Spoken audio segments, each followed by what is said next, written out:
Hi guys, Joey, your pastor with no answers, with a special episode of Pastor with No Answers. We'll be interviewing a former Mars Hill Church woman. We'll introduce her to you here in a second, but we are planning on hearing from many folks that were a part of Mars Hill Church, pastored by Mark Driscoll in Seattle, Washington. And we'll talk a little bit more about our purpose through the duration of the show. But I wanted to also give everyone an opportunity to send in your stories. So if you are part of Mars Hill Church, feel free to email mhstories@badchristian.com. That's mhstories@badchristian.com.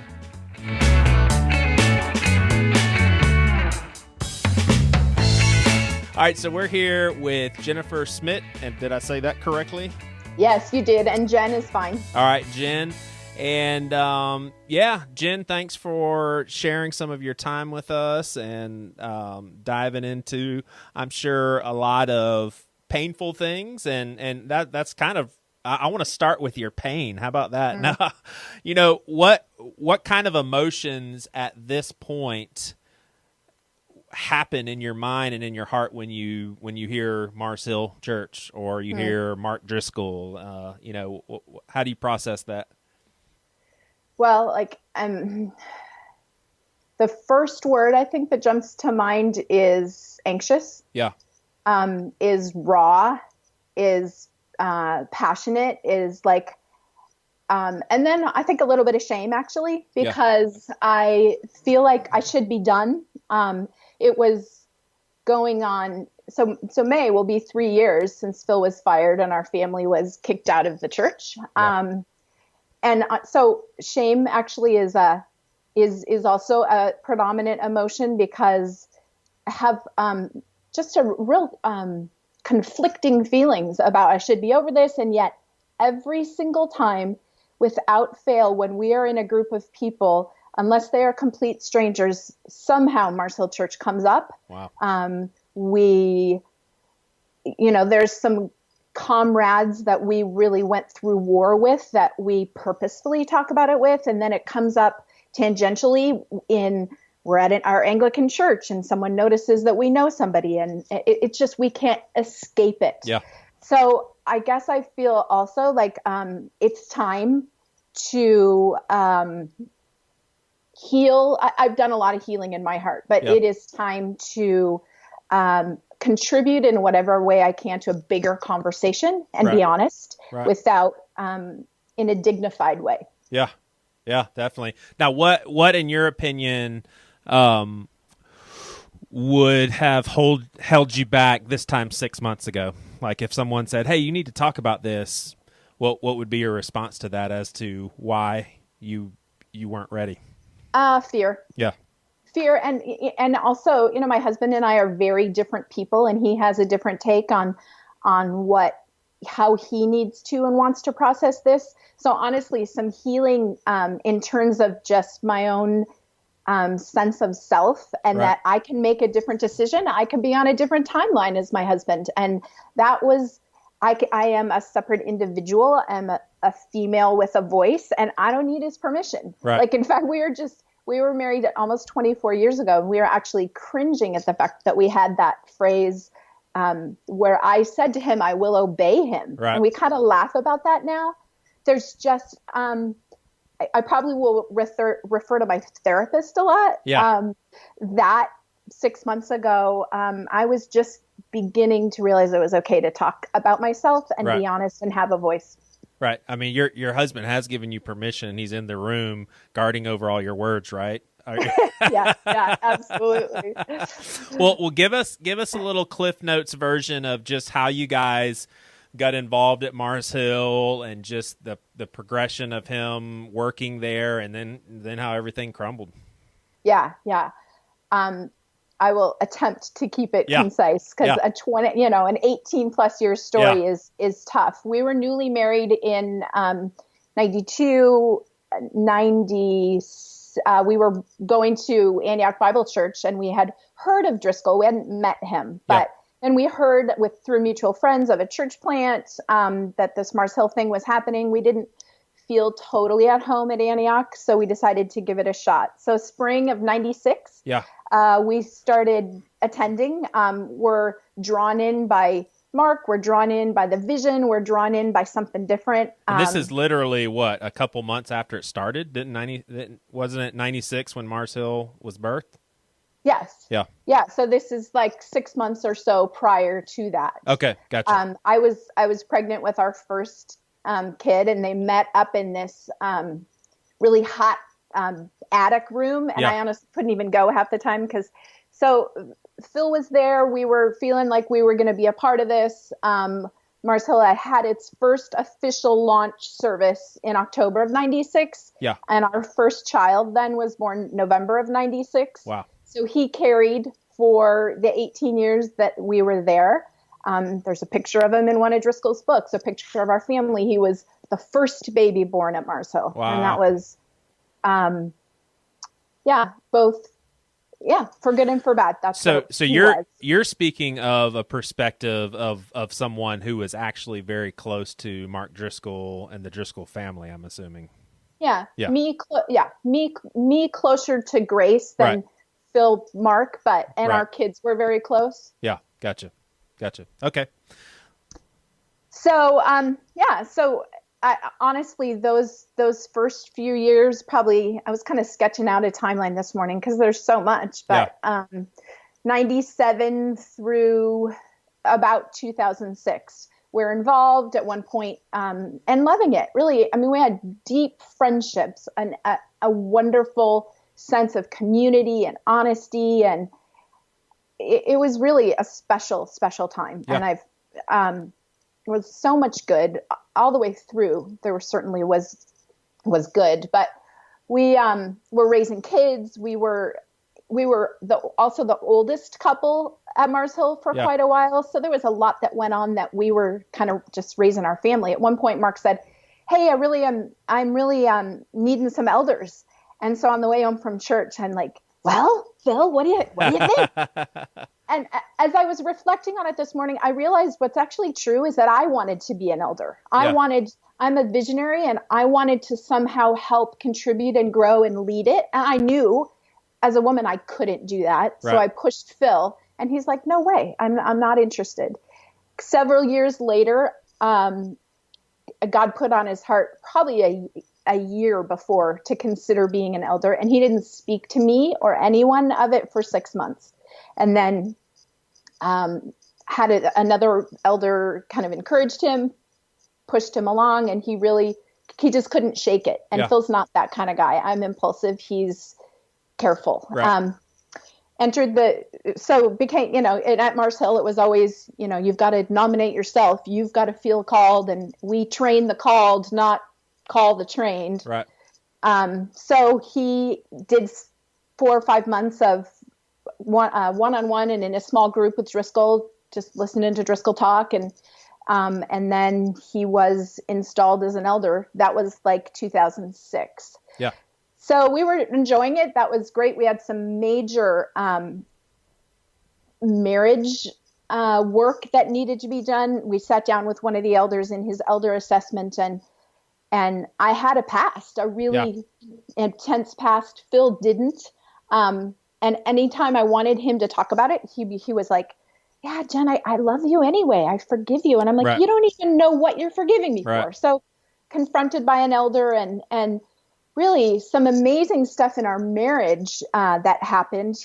He was about the same time installed as an elder, and we were blown away by that kind of privilege and status that came with that instantly. Right. Like the day after we boarded a private jet and we flew down to California for our elders retreat. A private jet. Goodness gracious. Yeah. That's awesome.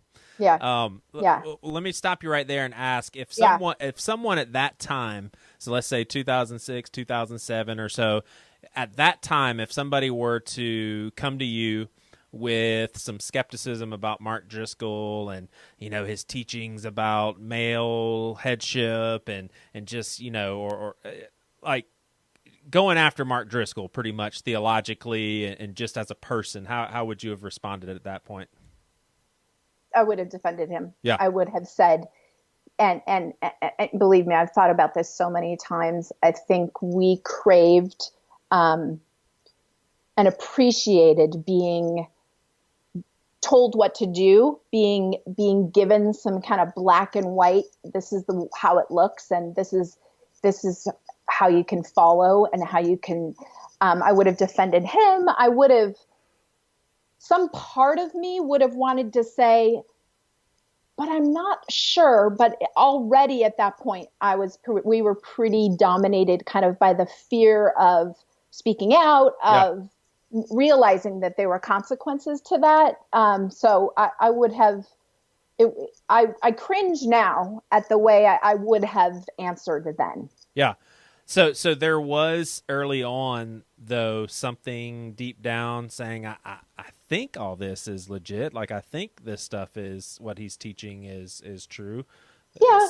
Yeah. I mean, there was, because early on, I think there was much less of an undertone of agenda that came along. There was compelling, truthful, powerful teaching done. Oh, yeah. And it was transformative for our marriage, and we were both so but I also think right about that time, as Phil became an elder and we popped into this next level of leadership and presence and being seen, it was immediately also kind of disconcerting, like, wow, I never imagined this. Right. Yeah. We never imagined, and we weren't ever on board with or even aware of that we'd get to 15,000 and, mega church was coming. That's more my flair and style, but Phil is absolutely not that guy. Right. And so it was confusing. Right. So over time, like with eldership at this level, or I don't know if at this point there were multiple campuses, but what was Phil's day-to-day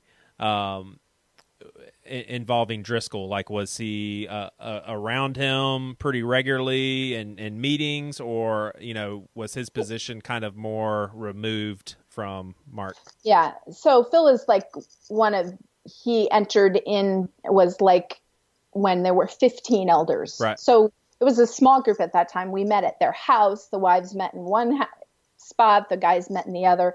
He was around Driscoll a fair amount, but Phil and Driscoll couldn't be more different. Yeah. So in fact, I think the one word of wisdom that Driscoll had for him when he became an elder was, your issue is going to be probably not speaking up enough. Yeah. So so think through that. But I think he also saw Phil as reasonable. In fact, he at the end, he used that word regularly, like, Phil, you're so reasonable. What's your problem? And Phil, at that point, just utterly pissed Phil off, because it felt like a controlling maneuver, and by no means a compliment. And it was not a joke. Like, that sounds more like a joke. That was a sincere critique by Mark. You're so reasonable. Yeah. Wow. I've never heard reasonable as a cut down. Hey, you know what? You need to be a little less reasonable, please. We need it. Right. We need less reasoning. but that's just exactly it. Right. Phil was quiet for so long. Driscoll miscalculated him as reasonable, and in the very end, when what Driscoll hoped so much from him was this reasonableness, Phil had the truth and a fire ignited in him. He's like, don't you dare call me reasonable, because this is reason and you're not listening to it. Yeah. Yeah. Does that make sense? It's a paradox. Kind of. Yeah. And absolutely. It's very, very manipulative to label someone that way and expect them to stay in that role. Yeah. And sadly, Phil did for a long time. Yeah. There's so many things I want to ask you, and I also want to let you get on with your story. But at this, like, in retrospect, yes, was something like that statement, do you believe, calculated? So you said manipulative. Do you think it was a calculated manipulation? Like, is Mark Driscoll so smart because I do believe he's a very smart guy, but was he agree. using his intelligence early on for manipulation on purpose? I can't, obviously, I can only guess at that, but yes. Yeah. I think because in Elder Meeting 1,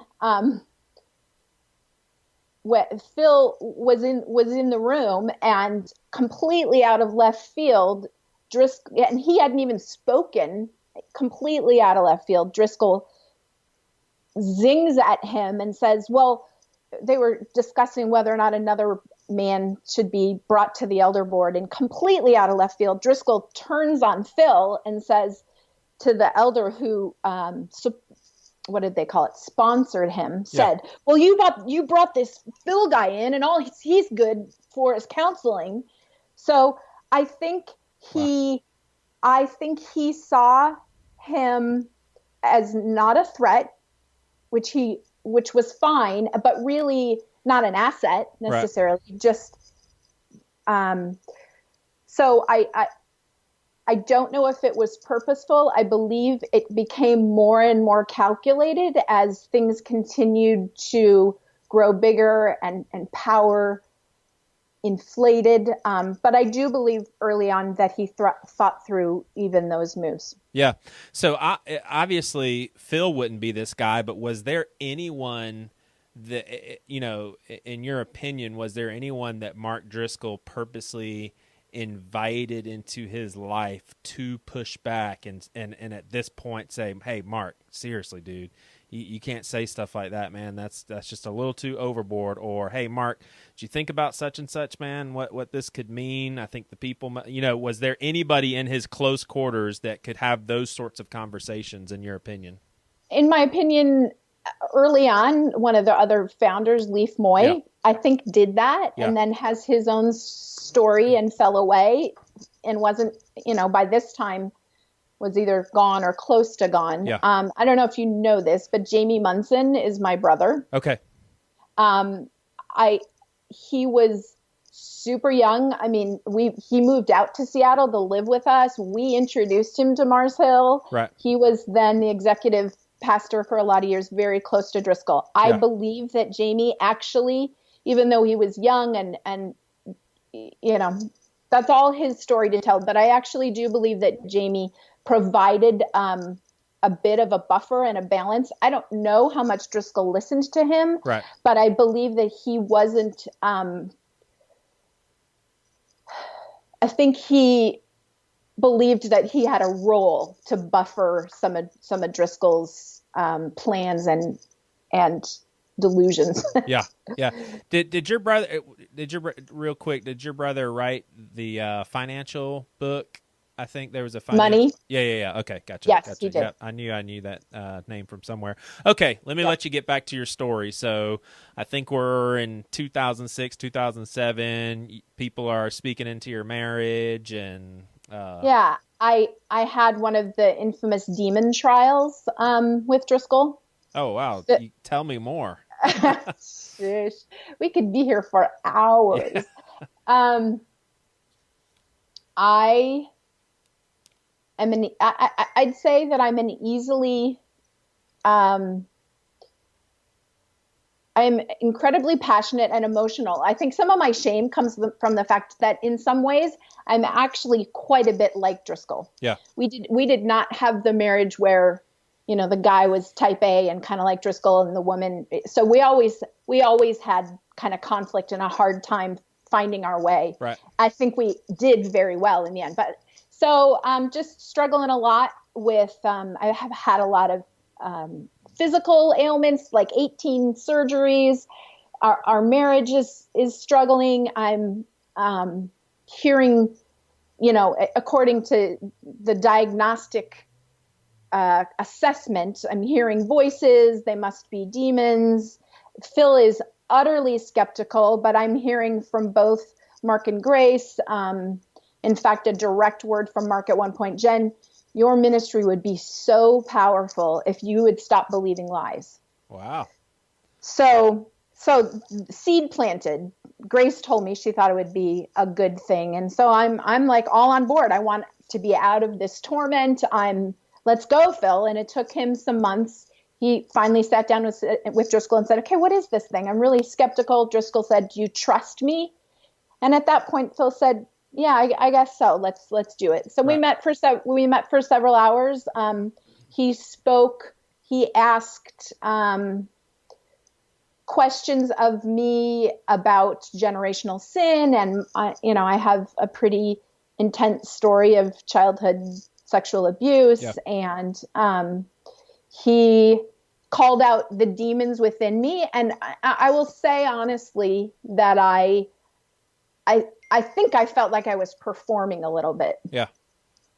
Like, okay, he's asking these questions. There must be something there. I got to go with it. Right. The nugget, the beautiful piece that came out of that for me was when he asked the demon, if you will, why has your plan to destroy Jen not worked? Right. Out of my mouth, not in, my head didn't spin around and I didn't speak in a different voice, but out of my mouth came the words, she's not ours. Yeah. And I was like, oh my gosh, that's since then. So it felt like a powerful experience, probably because it was the one and only time that Driscoll seemed pastoral to me. And we never had a pastor really, and it was a kind and pastoral moment. How do you reflect on that now? Like, do you think that was that was me. Those were not demons speaking through me. Right. That was my self-hatred, I could go into all of that, but I don't believe that. I believe that it was a powerful moment and God used it to really help clarify some identity issues for me, but it was just me. Yeah. And I was, I think, utterly manipulated, and that is part of where my passion can go when it's unhealthy. I felt loved by Mark. I felt special because nobody got time with Mark one-on-one for 3 hours or 2-on-1. Right. I had another elder's wife tell me that they felt envious of that because you just didn't get time like that with Mark. Right. Now, do you like with what you just said about his time, do you see that as more of a wise thing that Mark Driscoll obviously just couldn't do it all, or is that shed some negative light on his unwillingness to interact with people that are helping him lead the church, or how do you reflect on that? I reflect on that as that Mark is a brilliant man and a excellent orator. I don't know that I ever experienced. I don't know how much of a shepherd he is. Right. So sure, you can't do it all, but you'd think you would make sure that the people are close around you leading the church get your time and effort. And honestly, some did, but it was very strategic. Phil was not close enough Phil was not enough of a mover and a shaker for Driscoll to bother with. Yeah. Ironically, I love this.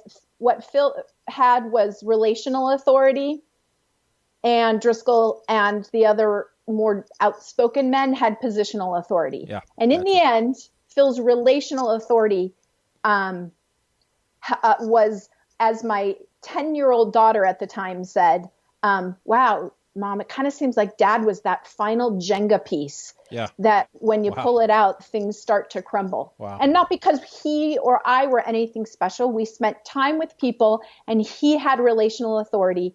And when people saw that go down, it scared the hell out of them. Yeah, totally. Okay, so let's keep moving forward with the story. Sorry. No, I'm the one getting you off on these rabbit trails. No, it's fine. So we were and Phil and I've reflected on this, 2009. So then and again, their story to tell, but the whole Petrie Meyer firing went down. The bylaws were rewritten, and that's, a pretty out there, a pretty common, if you know the history of Mars Hill at all, that's that's a big event. Yeah, because so 2009 is basically when he changed the church law in a way where where he had more control and no one could fire him. I mean, is that basically the gist? Yeah, and the power differential shifted from the elder board to the first among equals was a favorite phrase to be used. And there was a consolidation of power from, the number dwindled, I think, from 7 to 5 to eventually 3 executive elders. Wow. And we did not see, there was, that felt gross to us. And it was tragic because it was a loss of people that we loved. One of those pastors, Bent Meyer, was the one that had said to Phil, I believe you should think about eldership. Like we need some men like you. Well, real quick, those last two, out of those last two, did either one of them stay till the end? No. So they're gone too at some point. Oh, the Petrie Myers? Yeah, the last two, you said that it dwindled down to 2 executive elders. At some point, did those 3. 2 guys quit? Okay, 3. But those names morphed over time. In the end, it was Mark Driscoll, Sutton Turner, and Dave Breskus. And those 2 guys, did they stay with him until the very end, supporting him? Yes and no. Okay, gotcha. And it was a few years later. It was that Trinity, Adam. That was the Mars Hill Trinity for the last 3 or 4 years. When Jamie left, Sutton Turner was hired. They worked together for a little while, and then Jamie decided to leave, and Sutton was moved into the role of executive pastor and executive elder. All right. So at this point, how exposed was this? I don't know, political move, legal move to the Mars Hill congregation? How exposed was it in a negative light? Were there a lot of people thinking, that doesn't seem right, we don't really like this? Or was it kind of done in a way where people were manipulated into thinking it was a good move? Yeah, both and. Yeah. Because there were people very close to both of those elder couples that were utterly destroyed and left. There was a big purging. In fact, there was also at that time a decision to let's just purge the books of members and let's just have everybody re-up. Yeah. Like, let's see how committed everybody is. And many people left. Many people felt confused but stayed. Is that you and Phil? Would y'all fit in that category? Yeah. Coupled with enters the phase, I think, of self-preservation. Right. Like, we love it here. There's some good things happening. It's Phil's job. He's left teaching. Right. Our whole world revolves around Mars Hill. Right. So kind of that the good outweighs the bad for quite a few years. Yep. It was painful though. And we have since gone back to both of those couples and asked for their forgiveness and really boiled it down to, like, we just didn't love you. We didn't love you well. We were immature and confused. We didn't know what to do, and we decided to preserve ourselves. Yeah, gotcha. So then Phil and I entered this Phil's on staff. He did do 1 year of lay eldership. He's on staff, and we enter this really rich, fun, redemptive period of time where he's the pastor over pre-marrieds. Ironically, we got very little premarital counsel except for like, wow, you two are really different. Yeah. And then, like, good luck. And there we were. So really some great things that happened in our marriage. And we got the privilege of teaching the premarital class together.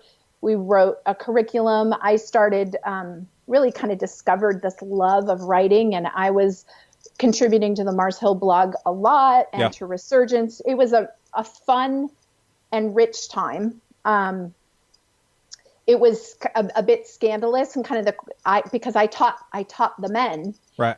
in the pre-marrieds, and in multiple elders meetings, several men brought up like, "What's Jen? Is this okay? What's Jen doing teaching men?" So that was, but Phil and I think we represented a different type of marriage than Mark and Grace did. And I think it actually was refreshing and helpful to people. And that's what, Did Mark, do you think feedback that we got? Yeah. Do you think Mark and Grace recognized that and celebrated that? Or is that something they probably didn't even realize, that you guys were kind of carrying a different DNA of marriage? Yeah. I don't know that Mark necessarily recognized it. I think Mark liked that when either one of us wrote, it got lots of hits on the blog or whatever. He appreciated that. But on a personal level, no. And Grace and I were friends enough that she knew that I was. I think she appreciated it. Yeah. I could be very wrong. Yeah. Yeah. Okay. I'll let you proceed. Yeah. Somewhere in there. So I in my timeline, I have some stars that are like, these are the red flags that popped up and that we suppressed. I remember watching the movie 42, the Jackie Robinson movie, and there's a phrase in there about where he says, you need to submerge yourself to serve the greater good. Yeah. And I think I did that in particular for a lot of years because of how women were viewed. But more and more these issues started coming up. We went to SPU and we heard a talk on character versus charisma driven leaders. Yeah. And we just both walked out of there just dizzied, like, holy cow, we are following a charisma driven leader with very little character. Right. How do we, just, so that was a point, the whole, the power differential that we saw continue to shift over time. 2012-ish, more and more pastors that we respected were leaving, and the reasons for leaving were either not shared or they were spun. Then we saw some pastors being fired that Jamie left. And for me, obviously he's my brother, there was some trust there, even though outside of church and family events, Phil and Jamie and I never talked about Marcel. It was kind of the undiscussable topic. Yeah. Just more and more red flags. The June, I remember it like it was yesterday, June 11th, 2013. Yeah. There was a Ballard and elders and wives meeting that the executive elders, the three men, were invited to. And they came in the room, and it just was this, by that time I had such a, I was starting even to be done at that time, and just increasing tension. And I realized I'd never met Sutton. I'd never met one of the men. Right. And I knew Mark well, but so there's maybe 20 people in the room, and I thought at least they would introduce themselves, but there was just this assumption like, well, of course you know who we are, and it doesn't really matter who you are. Yeah.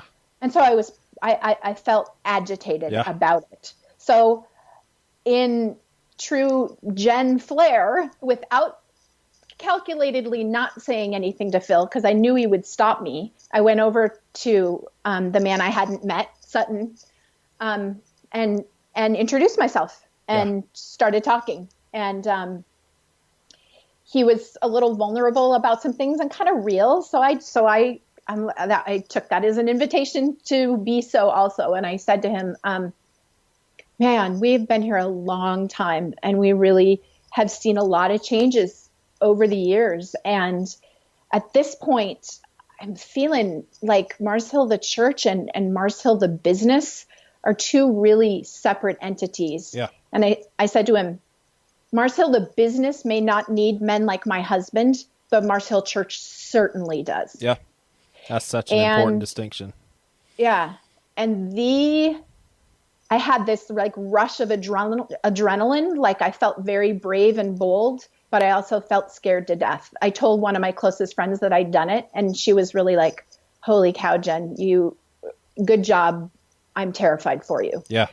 And the next morning, Phil received a call at home and was tongue lashed and accused of not keeping his household in order, told that I reminded him of a woman at a church in Texas that was trying to take over the church. And this was a problem. And there were hints that he could be fired because of his out of control wife. I mean, am I missing something? That doesn't even seem out of control. Sounds like a somewhat of a wise assessment. I mean, but that was not welcome. Right. That was not, two things I will admit. I can have a bit of a savior complex, and I'm kind of a wordsmith. So I think a lot in my head, like, if I could just say this to this person, I'm sure they'd see the light. Right. So there was that motivation for me a tiny bit. Yeah. I own that. There was probably, I guess you can flat out call that pride.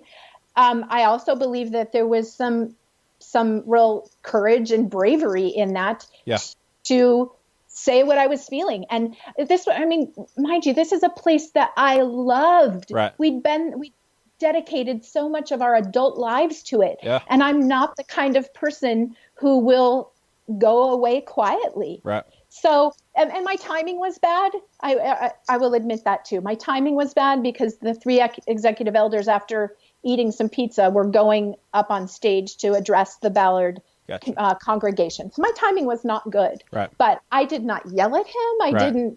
I spoke the truth. Right. Gotcha. And so was that Mark that called and talked to Phil? No. Okay. No, it was Sutton. Gotcha. And again, to this day, I've never spoken in person to Sutton Turner besides that moment. Yeah. But that kicked off a year-long restoration/discipline process for me. Yeah. I was immediately sidelined from all teaching and writing. And I will just frankly say that my writing was often more well-read than Mark's. It was often, I believe, strategically, or at least for me, it was a pride thing. It was often backed, like sandwiched between things Mark had written that I believe felt like, here's a woman who Mark is okay with using her voice. And I don't know, I felt very used in a lot of that. Yeah. And maybe that's Stephanie's issue, but that's another story. So you and Sutton's lack of communication, is that on you? Is that on him? Was there just no attempt either way? That morning, the phone call, and Phil hung up just utterly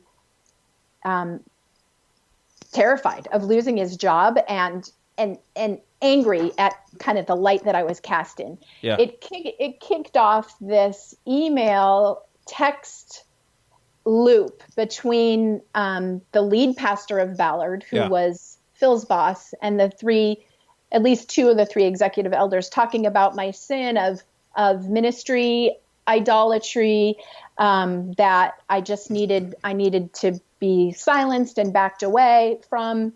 I was allowed to send an email of repentance to Sutton, and I did. But there was just this indefinite, you may not represent Mars Hill Church in any way. In fact, a personal dinner invitation that I had with Elise Fitzpatrick from her canceled, not by me. Who's that? Elise Fitzpatrick is an author who's written. Okay, gotcha. Yeah, bunch of books. Yeah. And what did you mean a second ago by you were allowed to send an email of repentance? Did they tell you otherwise? Did they tell you otherwise not to? No, they told me that that's what I could do. I wanted to speak to him. I wanted to do something to make this right. And what was allowed was, you may send an email if you feel like you want to repent. And then Bill Clem will be in charge of your discipline and restoration plan. Gotcha. And so for months and months, I sat in this silence. So what was so hard is it really was all consuming. It was a desert for me. And Right. I believe it was an utter grace from God to just put me, because I was grappling through and wrestling through a lot with him. Right. And he, there probably was some ministry idolatry, but just the fact that it was, I was never once, except for at my behest, spoken to by any of those men. Yeah. I had to make, through Phil, Phil had to make a request for an appointment so that we could talk it through, because a year of, no, you may not do ministry, no, you may not do ministry. I was asked multiple times by other women in the church. At this time, there's many campuses. I've taught at most of them. Can Jen come? No, she can't. Well, why? Well, just because. Yeah. I felt like one of the, the dirty separated lambs or goats that's outside of the camp. Yeah. And then, we had some we set up a meeting with Dave. Phil ended up meeting with Sutton. I actually didn't want to. Yeah.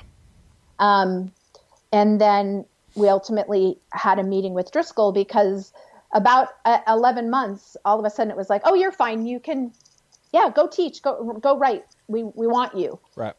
But I took it so seriously when they pulled that privilege and that, because I saw it as a really weighty responsibility and a leadership role. Right. And when they pulled it from me and then just kind of cavalierly said, oh, no, you're fine. I wasn't willing to go back into that without looking those men in the eyes, at least the two that knew me, and say, do you really trust me? Is this really okay? Right. And what I learned is that it had consumed a year of my life, and none of them, they barely remembered doing it. Wow. I mean, so I see it as a total gift from God. It really strengthened me and allowed me to withstand what happened a year later when Phil was fired, and be much more unified with Phil. Phil and I were at serious odds for that whole year. Wow. Because he was, go ahead. Well, how was that? Did he kind of see their perspective and thought you were out of hand? No. Okay. He didn't want to, he knew that if he really spoke up hard and challenged it, which he did with Bill Clem, his boss, but he knew if he challenged it hard, we'd be gone. Wow. And he will admit passivity in that, but also just the reality of, he knew the climate better than I. Yeah. He said, I'm sorry, Jen, but you got to realize this is just not all that important to them. Right. It's not a big deal, and they're not going to take their time on it. And meanwhile, I'm really kind of feeling all this shame and suffering in silence, and people are asking me where I've gone, and I can't say much. This total culture of shame and blame and secrecy. It was an incredibly difficult year, and probably the year I grew the most. Wow. All right. So what happens between now and Phil getting fired? I remember the day that the scales fell off of Phil's eyes. I was done. I was almost begging him to just leave. It was so uncomfortable. And at this point, was there a lot, because Matt Carter, my buddy, who was super involved at Mars Hill, he was, talking a good bit about it, because a lot of his heart was invested, him and his wife. And so he was telling me, man, you would not believe such and such who just left. They were just names to me, but then he would describe their role, and he's just like, you don't know how big of a deal this is. So at this point in which you're narrating, had a lot of people left, like a lot of key people left? Yes. Okay. And people were confused, and it was just a very heavy time. Yeah. The average, not average, but just your regular attender, depending on how long they'd been there and what they'd seen and heard, they varied from, completely supportive and in the dark of anything strange going on to questioning every sermon and every week. And agonizing over this decision about whether to leave or stay. Right. And watching people like Mike Wilkerson and Phil Smidt, the real shepherds that they'd come to know for years, watching to see whether or not those guys are leaving. Yeah. Yeah. Phil wasn't. Mike left somewhere in that spring, which certainly made people question. But again, with that relational authority thing, they're like, well, Smith's still here. So something's got, Yeah. Let's just see what happens. Yeah. February of 14, the news broke about the fact that the Real Marriage book had been, whatever is the true story there. We didn't know about it. I didn't know about the contract to Game or the New York Times bestseller list, or we just didn't know about any of that. We did know that we didn't like the book Real Marriage, that it was a very awkward place for us as the pre-married people to not even want to recommend it. Right. And, so again, not subversively, but just honestly, we're kind of leading our charge and doing our thing at Ballard, and ministering to dozens and hundreds of couples, and watching the gray cloud above us turn more ominous and figuring out what to do. Yeah. We were sitting in the back of the Ballard listening to a teaching on church conflict, actually, by a woman, which was a beautiful and completely different move, waiting on pins and needles for the letter that was coming out from Mark. Yeah. The news had broken, and this letter from Mark was supposed to be coming to the elders. And then, so we're sitting there waiting on pins and needles for it, this letter of addressing the issue, this letter of repentance. So it pops into Phil's inbox. He reads it, and I remember trembling, thinking, please let there be something real in there. Like, please let this take a turn. Yeah. I leaned over to Phil and I said, give me a word, just one word to describe it, because I couldn't read it right then. And he leaned over to me and he said, is bullshit one word or two? So that was, I saw literally within 24 hours a fire and a conviction.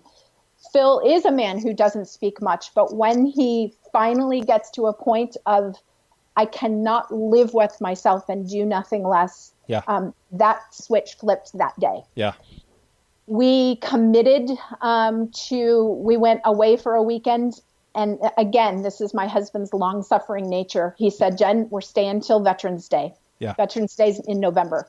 My dad fought in World War II. He fought ground combat, and I can't leave now. I cannot leave the people and not fight the war with my eyes fully open. I can't do it. We will stay till November, and we will see what happens. Right. And he began being unreasonable, Phil. Yeah. And he pointed out errors. He regularly brought up I don't go into all the details, but just concerning sermons and messages and elders meetings, and it just on and on. He was like he called himself the redemptive pain in the ass. And I mean, I would imagine it's like for him, it had to have been either I go this route or I will go insane or I have to quit this second. I mean, I guarantee you there was no way he could carry himself any other way. Right. But the other mantra in his head was, why would I quit? Right. I'm not the one who needs to quit. Right. So he's German, and he that sheds a lot of light, because I'm sorry for interrupting. That sheds a lot of light on, because it would be easy being outside of Mars Hill thinking, why are there people still hanging around there, still on staff supporting this guy? Are they just doing it for a paycheck, or they, what are they doing? But my gosh, first of all, if you have a pastoral heart, you don't want to leave the people that you love and have been taken care of. And then secondly, I mean, that's a perfect point that you just said. I mean, why would I leave? Why? Right. I'm not doing anything wrong. Like, somebody else needs to leave, not me. Yeah.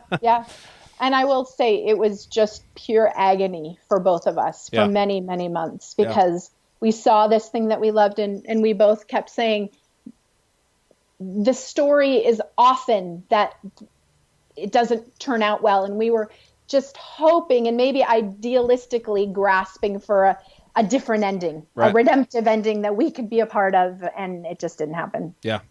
So in May of 2014, after unrelentingly pushing on some content that Driscoll over a couple of weeks had preached on, Phil broke the hierarchy, which is you always can only speak to your next above supervisor. He broke the hierarchy and emailed one of the executive elders and said, who is holding Driscoll responsible for these words coming from the stage?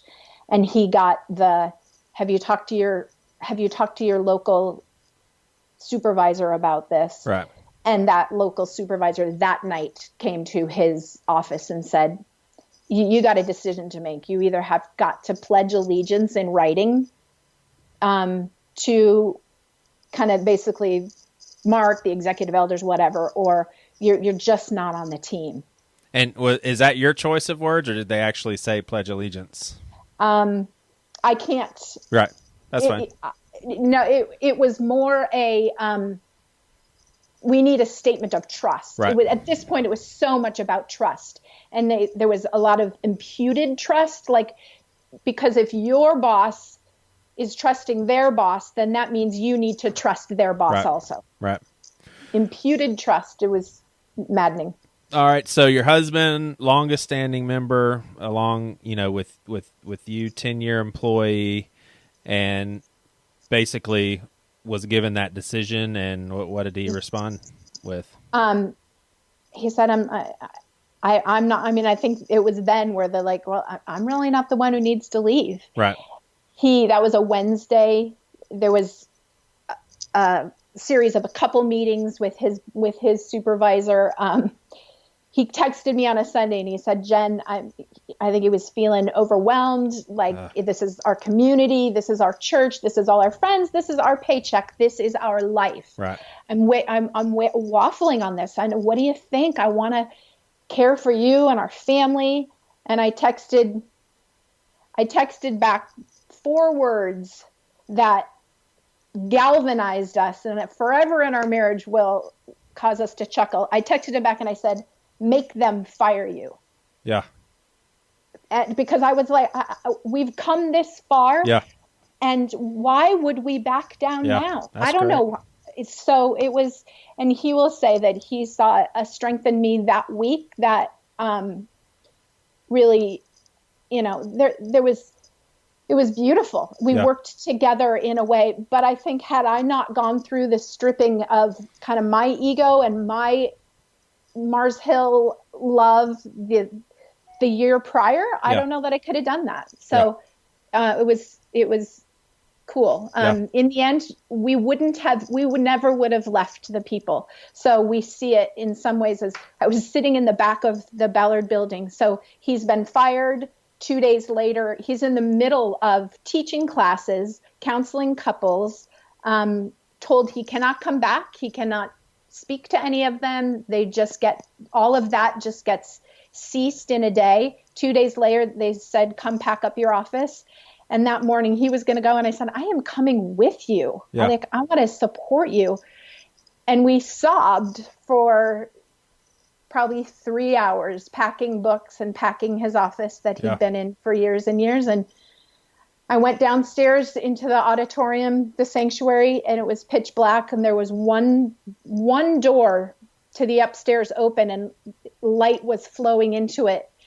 And I just really felt like God was saying, I'm here's the light and I am asking you to walk out the door. Yeah. And it was his grace, because we wouldn't have done it. We had to have been removed. Yeah. Because I don't know. Yeah. I tremble thinking about that day. It was the pastor who fired Phil sat in the other room and didn't come speak with us at all. Yeah.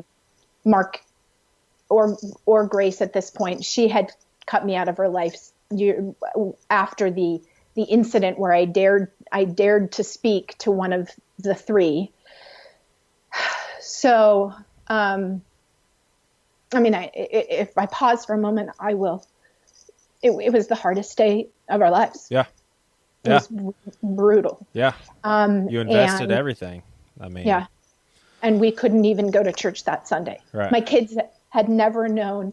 So it's one of the points as a woman that I've really wanted to address, and why there was always this idea of oneness, and that the man was the head, and you guys, this woman, the women always needed covering and protection, because angry, forceful men at Mars Hill were adored and embraced, and emotional, mouthy women were not. Yeah. Wow. Mouthy is like, I'm actually, strike that from the record. Right. Smart, outspoken, thinking, emotional women were not. Right. Yep. And so that was rough, but I mean, that falls to me in the same category of the disgust of seeing a dude that gets around as like a player but a girl that sleeps around as a slut. Yeah. I mean, they're both doing the same thing. Why does one of them get props and the other one gets scorned upon? Well, holy cow, you just like tapped into a whole other vein too then of, it was so, I have so many snippets of things that I started to write as I was feeling all this angst. And one of them was women were not an afterthought. Yeah. And just that feeling of, it was so hard to be a strong woman in a church that prided itself on being a manly man's church. Right. It was brutal. So in fact, this is probably a whole nother conversation. I listened to partially one of your podcasts a while back where you had, really well-spoken, smart guy on that had written a book about men leaving the church or whatever. And it, while I agreed with some of it, it very much stirred up in me a lot of the same rhetoric that I heard that left women really in a bad place at Mars Hill. Yeah, gotcha. And even that point you just made about being a woman who had a past and a sexual past, and both promiscuous and sexual abuse. And then you're in this culture where, outspoken, arrogant men are appreciated, but those type of women are a danger. And clearly the man doesn't have his household in order. Right. It was just this constant confusion for me as a woman. And then as a visible leader, always feeling like, when are they going to figure out that I'm dangerous in this position? So. Yeah. All right. Well, you will sense the sarcasm in this question, but so you guys, how did they celebrate y'all's years at Mars Hill and send you off with a farewell party? They didn't. Well, of course, like everything I've said, there's a bit of a story. When Phil was fired, he was told he would be given severance. So when he went to his exit interview, that happened with an intern at Mars Hill corporate offices. We'd been there for 20 years, and the intern is sent in with Phil and to say, okay, so we're going to give you severance, slides a piece of paper across the table and says, just sign this first. Yeah. And it said, the non-disclosure stuff that's been brought into the light, probably the biggest for Phil being, I'm leaving Mars Hill with no conflict. And he's like, are you kidding me? I was fired. I'm not signing that. Yeah. So it was a refusal to sign and okay, sorry, that means you're walking away from severance. And he said, yep. Golly. So we had no savings, we had no income, and we drove home with our minivan full of 10 years of books and contents from our time there, and we didn't know what we were going to do. Yeah. But we knew beyond a shadow of a doubt that we could not take that money. Yeah. Some friends of ours contacted us the next day and said, just trust us. We want to love you guys. We want to help you guys. And we were utterly in physical and emotional shock and trauma. We were numb. And Phil's like, no way. Like, I don't know. And the friend said, please trust us. Please let us do this. Yeah. And so Phil's thinking, sure, if we get $1,000 to, buy some groceries for a month to figure stuff out, great. They set up a GoFundMe that went live Sunday morning, June 1st. Prior to that, we had a knock on the door and someone handed us $1,600 cash and some flowers, and people were showing up at our door and news was traveling. And we didn't even know what GoFundMe was. We weren't even looking at it, but we started getting all these texts like, your account is at 15 grand. It's at 20 grand. It's at 25 grand. And wow. Phil and I both said, please don't text us this. We can't even handle this, because it was such grace in the midst of such grief, and we didn't know what to do with it. And we just said, please don't, we can't. Yeah. And by the end of 48 hours, they closed the account because it was at over $50,000. Yeah. And we didn't even know what to do with that. But it was so overwhelming.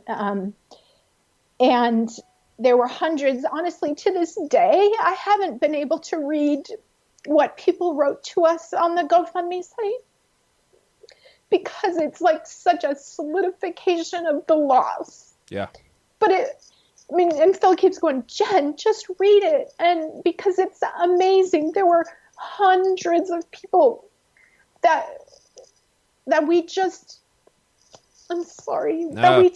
that we loved, that we opened our home to. Phil never married a couple without us having them at least into our home. And they'd walk to the door and they'd be like, they'd act all starstruck because they'd seen us on stage. And I'm like, oh my goodness, I'm so glad you're here, because we're just us. We are nothing special. Right. And Mars Hill, now I missed some details in there about, them, Phil getting called and saying, please reconsider, please think of your family, reconsider signing this document so you can get severance. Yeah. And Phil's like, forget it. And the GoFundMe closed. Between it and cash that we'd been given, we were probably at $60,000. And that night, Mars Hill released a statement saying that they were going to pay Phil severance because Wow. So you guys were at a decent place at that point, as far as not thinking. I mean, you didn't have to worry about the thoughts of what are we going to do right now. Like you were okay. Gosh. We were almost to within a few $1,000s of 1 year annual salary that Phil received from Mars Hill. Yeah.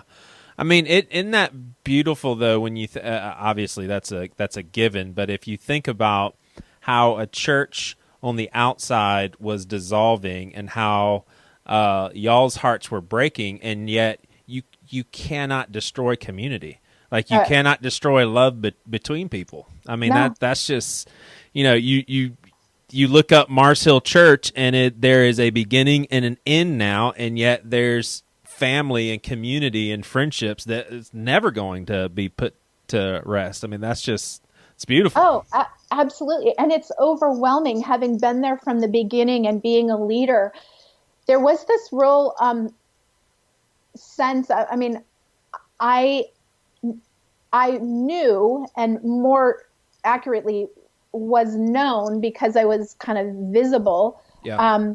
Thousands of people. It wasn't sustainable, but it was still very beautiful. But there was also, in my thinking about it, it was unsustainable to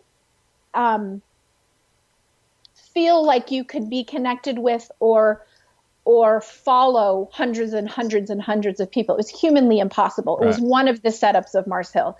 You cannot say, I love you on a screen to 15,000 people and have that be real love. We had a distorted, in some ways, there was real beautiful community and love that existed. And then there was also this very self-serving talk of love that was quite shallow and selfish. Yeah. Please don't hear that I'm taking away from the point that the church, the body of Christ, brothers and sisters did their thing. Right. And we I understand. Loved and And I think that's why to this day, I still haven't read, and I'm going too soon. I still haven't read those words because it will be such a moment of grieving and gratitude both. Yeah. Yeah. Real quick, what are you guys doing right now for income? Phil was unemployed for 16 months. I went back to work right away because I hadn't worked in 20 years. And a Mars Hill couple hired me to be a receptionist. Nice.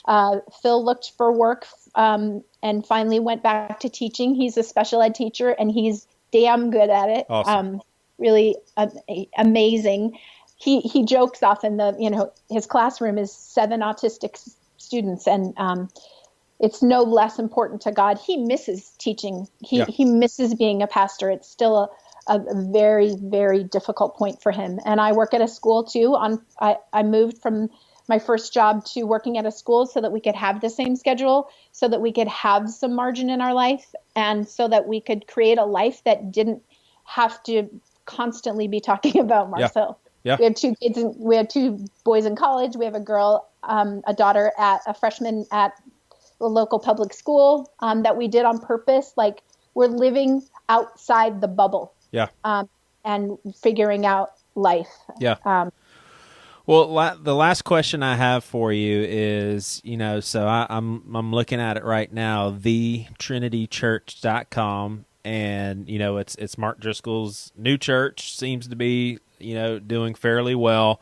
What would you have to say, or answer this any way you want? What sort of emotions do you feel towards leaders in capital C Church? So, leaders all over the nation, maybe world, that has given Mark Driscoll the thumbs up, supported him financially, basically said, "Yeah, man, we're all for it. Let's get you back going. We need you in ministry, so the door's open. Let's get this thing done." Like, here, this guy that we've been, talking about, and the church experience that you guys have had, he's leading a church now. Yeah. Wow. I mean, a massive array of emotions. I probably a year ago, I would have answered anger, is what I feel about it. And I watched a couple of the intro videos and I just couldn't do it. Today I feel sadness, and I feel a really burgeoning commitment to speaking the truth and to reconciliation. Yeah. I asked for a meeting with Mark and Grace. I wrote them a letter. I was told that because Phil was involved in the signing of the charges of the 21 elders, that because my husband breached his end of the deal, basically, that I'm sorry for you, Jen, as the wife who has to bear this terrible burden, but and be alone in this, but we can't meet with you because your husband didn't hold up his end of the bargain.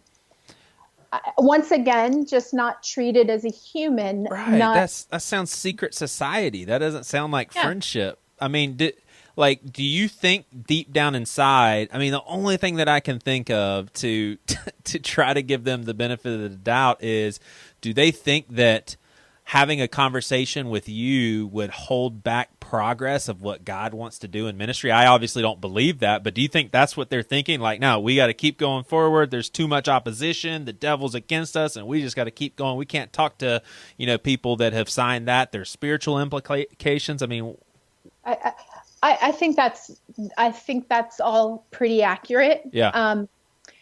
But I think it's so antithetical to the gospel and to that I just cannot stomach it. And I won't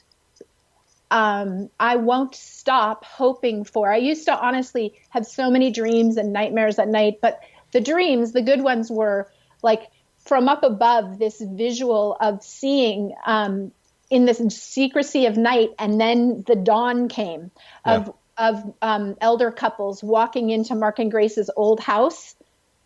And I never saw the inside, but there's just this feeling of, what you mean we're actually talking? Right.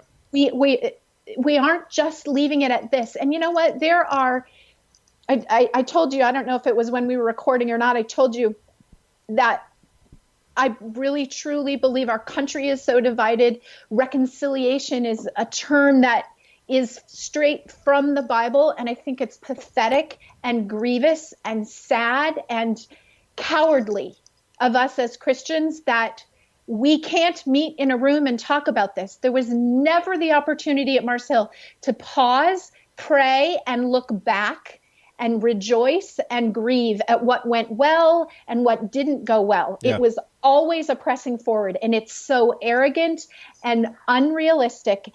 And at this point, I feel conflicted of, oh, Mars Hill was so long ago. And then I come back to this place of, why are we not talking about this? Right. Why is the big church not talking about this? I'd love more than anything to have 10 minutes with one of the pastors in Texas that has, and just to say, can you help me understand? Right. Can you hear from me? Right. I'd like to do that of some of my very good friends that are pastors at some of the, replants out of Mars Hill. Why are we not truly and humbly admitting what was great and terrible about Mars Hill? Because the world looks at it and just scoffs, yeah, or laughs or rejoices in, well, there's just another story of a f***ed up church. Yeah. Yeah. Do you think, from let's get real spiritual here. Do you think Mark Driscoll needs repentance? Like, would you have any problem with saying, in my best calculation, my best assessment, the dude needs that? I won't say that, yeah, because I believe that is between he and God. Yeah. I will say that there are destroyed relationships, that there are damaged hearts, that there are hurting people that he and Grace walked away from here.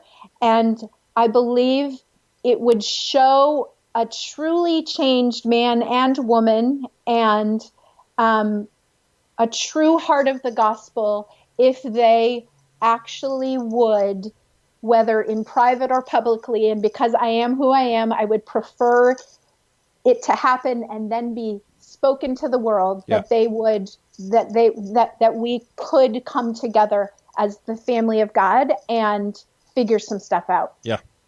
Yeah. The phrase, I hate the phrase post Mars Hill of someone's in sin. Like, right. Are you kidding me? We're all, if we're believers, we're in Christ, but we're also in sin. When right. people pull that phrase out, I just want to vomit. But, yeah.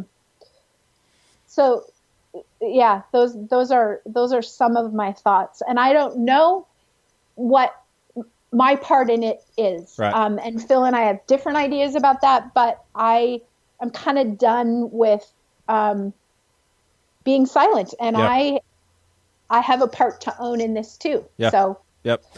Well, fortunately and unfortunately, I would say fortunately, like the role that you guys as people who can speak with experience and credibility about what went on, at Mars Hill, that is a worthy role just to be able to speak, because I think it gives a voice to, other people that are hurt, and just opens the door for people to understand, maybe even gives some lessons to all of us. But then I would say, unfortunately, what could be done by you guys speaking out is always going to be limited by what other people are willing to receive and do on behalf. Like, to me, it's the most insane thought ever that you guys, Phil, Jen, and the list goes on, are not the ones that people are talking to in order to assess whether or not this guy can lead a church. I mean, that to me is the most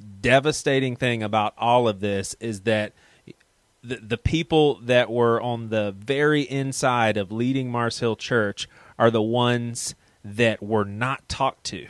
I mean, unless I'm off, I don't think any of those people, any of those leaders and elders, their opinions weren't weighed out with this, and that's arrogance at the highest level for someone, a big shot pastor, to be able to say, yeah, I've made my assessment and he's fit for ministry again. I mean, that just blows my mind. But That's my little soapbox. No, I appreciate it. It's validating because I vacillate between, well, who am I? Right.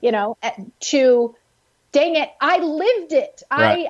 I, for good and for bad, I saw it and I participated. And I sent you that kind of article that I wrote about my repentance. And even since then, I've been like, but I tend to over-own things. Yeah. Like, I want to own my part, but when other people won't, it's just, I don't know. I'm truly baffled at this point in my journey. The mystery of God is far more vast to me, and the mystery of God's people is far more vast to me also, in a very painful and hopeful way. Right. Awesome. Well, Jen, thanks. I really do appreciate it. I think it's good that more people are open, so appreciate it.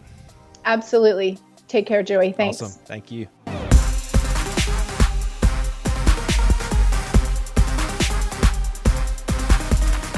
Thanks for listening to Pastor with No Answers. If you enjoyed it and want to hear more about us, go to pastorwithnoanswers.com. You can connect with us on Facebook and Twitter through this website. There's also a separate discussion group that I do not manage, and there's a place to contribute. All of that through pastorwithnoanswers.com.